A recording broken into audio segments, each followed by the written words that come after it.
Dans cette vidéo, nous allons vous révéler 6 signes qui indiquent que vous avez une grande destinée.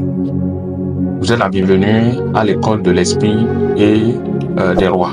Alors, le premier signe qui indique que tu as une grande destinée, c'est que tu as une révélation profonde de ta grandeur. Si tu as une grande destinée, la première personne qui va te l'indiquer, je vous dis, c'est vous-même. C'est au fond de toi, tu auras cette conviction que tu es appelé vraiment à une grande destinée. Et cela passe souvent par des songes et des visions et des songes que tu as sur ton avenir. Tu te vois constamment au palais, tu te vois constamment dans des concerts aux côtés des plus grandes stars musicales de ton pays ou du monde. Tu te vois en train de jouer avec les plus grandes stars du football ou alors de ton domaine d'activité. Je ne sais pas si vous comprenez. Tu te vois en train de faire des choses extraordinaires comme guérir des malades et autres constamment. Cela veut dire que tu es appelé à une grande destinée. La révélation profonde n'est pas que des rêves et des songes. Il y a des moments où tu es simplement convaincu de ce que tu es appelé à la grandeur. Tu sais que tu es normalement grand. Et que la position actuelle n'est pas ta position. Ça prouve que tu es appelé en réalité à la grandeur. Donc ça c'est la première chose, ou le premier signe que tu es appelé à la grandeur, c'est que tu as une révélation profonde de ta grandeur. Et le deuxième signe de ce que tu es appelé à la grandeur, c'est que tu connais beaucoup de preuves et d'attaques. Avant de continuer, je tiens à dire que si tu m'écoutes, je te prie d'écouter cette vidéo jusqu'à la fin. Pourquoi?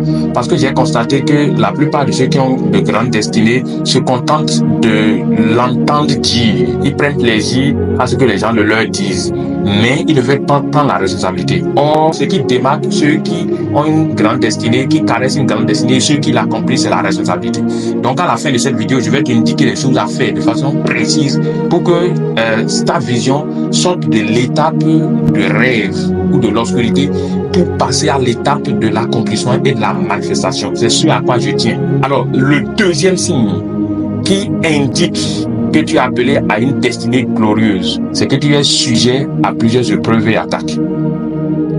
En réalité, les attaques viennent de Satan, mais Dieu les permet parce que les attaques ont au moins 3 buts. Le premier but de l'attaque, c'est que ça te permet de mieux connaître Dieu et de renforcer ta confiance en lui.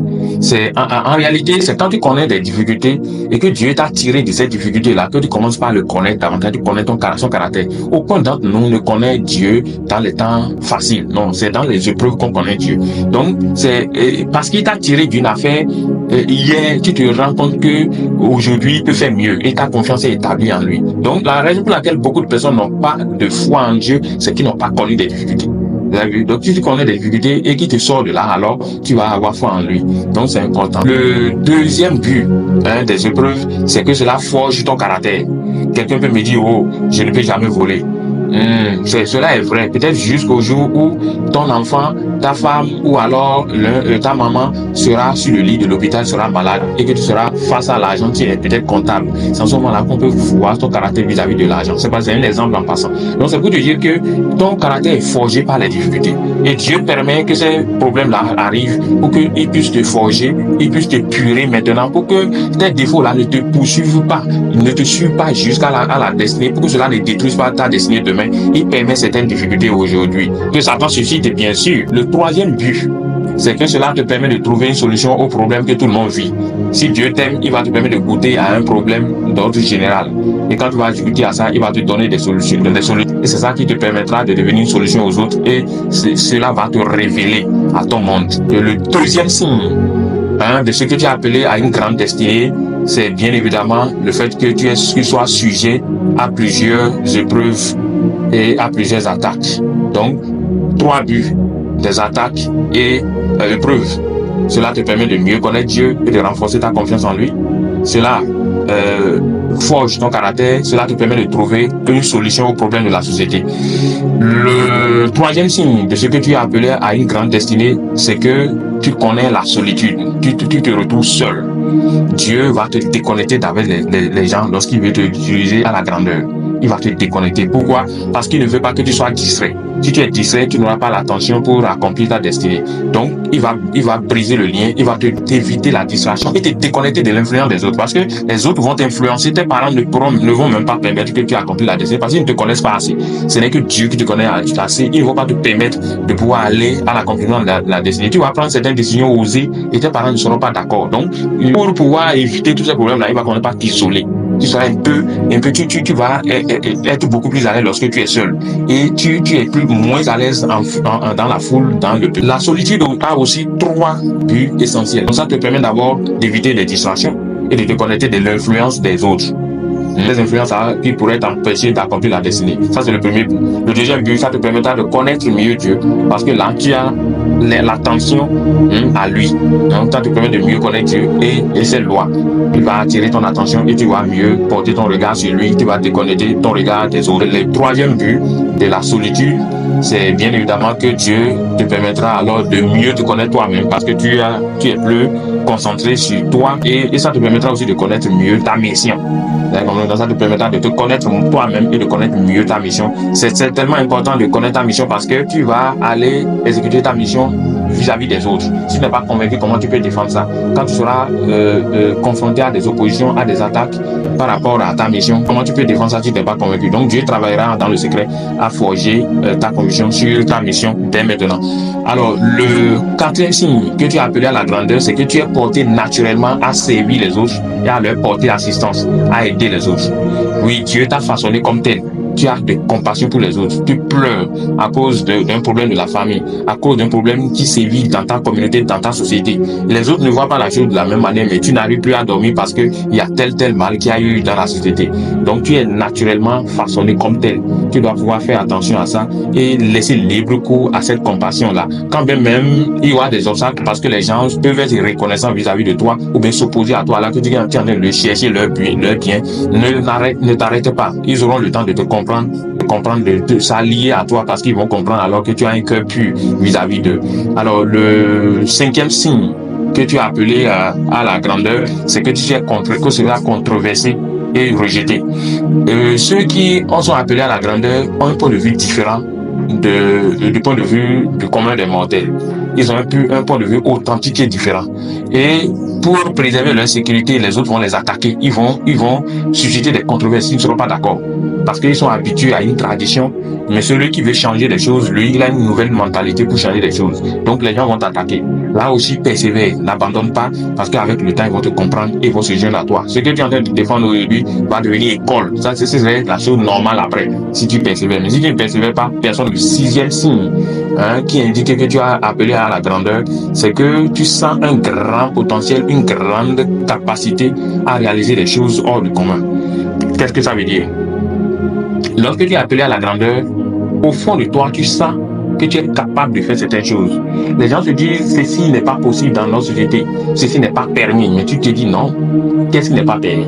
C'est bien possible parce que tu sens une capacité qui se lève de toi. Lorsque tu prends le cas de David, un adolescent, on lui dit que Goliath est là. Et la Bible dit que quand Goliath vient sur le camp, tout le monde tremble. Et ce petit enfant-là dit non, je vais le tuer comme l'un des lions et ours que j'ai tué dans le champ. C'est quoi ça?